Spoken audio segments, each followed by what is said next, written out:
2021 vient d'être voté. C'est avant tout, comme pour toutes les communes, un budget de continuité pour accompagner les habitants dans leur quotidien avec des services de qualité. C'est des services de cantine où on a une véritable exigence pour la qualité des repas des enfants. C'est les services d'animation pendant la pause méridienne avec des activités larges qui bien évidemment seront maintenues. C'est le centre aéré dans de nouveaux locaux depuis l'année dernière dans d'excellentes conditions d'accueil pour les enfants. C'est le portage des repas à domicile pour nos seniors. Voilà, l'ensemble de toutes ces actions, c'est le plus important du budget et bien évidemment qui sera continué sur l'exercice 2021. C'est aussi des coûts nouveaux, notamment liés au Covid, avec des coûts d'entretien des locaux qui sont en forte augmentation, avec des coûts pour l'achat de masques pour nos personnels, des coûts pour le gel hydroalcoolique, et puis c'est aussi un accompagnement pour des publics qui sont fragilisés du fait du Covid et des conséquences économiques. Et notamment cette année, on va recruter 3 jeunes apprentis pour leur permettre justement de pouvoir faire cet apprentissage, alors que dans les conditions économiques actuelles, c'est très difficile pour des jeunes de trouver des stages. C'est aussi une augmentation de l'aide aux jeunes pour le permis de conduire. Là aussi, c'est quelque chose de tout à fait indispensable pour nos jeunes et c'est vrai qu'on augmente l'aide qui leur sera apportée.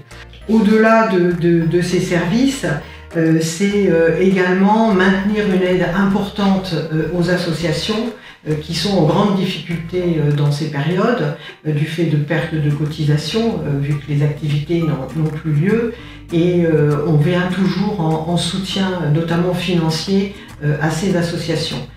Bien évidemment, toutes ces dépenses, c'est le plus gros du budget, mais on a aussi des dépenses qui sont liées à l'entretien de nos bâtiments. Et c'est vrai que la commune de Chécy est propriétaire de nombreux bâtiments qu'il faut entretenir, qu'il faut améliorer, dans le cadre aussi et dans l'esprit d'une ville inclusive, avec une augmentation pour les crédits pour l'accessibilité de l'ensemble de nos bâtiments aux personnes en situation de handicap. C'est aussi un travail sur la transition énergétique avec encore une phase cette année d'isolation au niveau de l'école maternelle Jean Baudouin et qui va d'ailleurs permettre de clore cette partie puisque l'ensemble des groupes scolaires auront été entièrement isolés.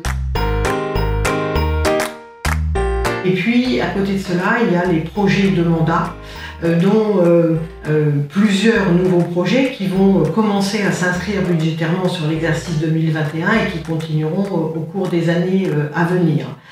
Dans ces projets, il y a bien sûr la construction d'une médiathèque, la construction d'une maison des associations, avec sur le budget 2021 les premières études qui vont pouvoir être faites. Et puis c'est aussi un nouveau budget qui est prévu avec un budget participatif pour permettre aux habitants de la commune de faire leurs propres propositions sur des améliorations du quotidien qui peuvent être de toutes sortes. Ça peut être un banc à un certain endroit, ça peut être des jeux à un autre. En tout cas, il y a quelque chose qui va être mis en place pour permettre effectivement aux habitants de pouvoir dire ce qu'ils souhaiteraient sur ce budget participatif qui devrait être sur l'exercice 2021 de 50 000 €.